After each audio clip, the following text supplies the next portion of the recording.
আসসালামু আলাইকুম। আমি মাহমুদ মোহাম্মদ খান শপথ করিতে যে এমন কোনো আওয়ামী লীগ নেতা, পুলিশ, বিজিবি কিংবা সেনাবাহিনীর বাসের কোনো পজিটিভ রিভিউ কিংবা কোনো প্রমোশনাল ভিডিও বা অ্যাডভার্টাইজিং ভিডিও আমি করব না।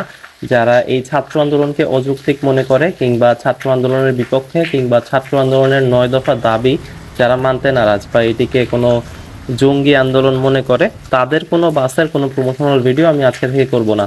যদিও বাংলাদেশের ম্যাক্সিমাম যে বাস কোম্পানিগুলো আছে এখানে কিন্তু অনেক নেতাদের বাস থাকে, অনেকেই কিন্তু এই সাথে রিলেটেড, কিংবা আপনি পুলিশ বা এক্স সেনাবাহিনী অনেকেই কিন্তু এই বাস সেক্টরে তাদের নিজস্ব বাস থাকে কিংবা বাস কোম্পানি থাকে।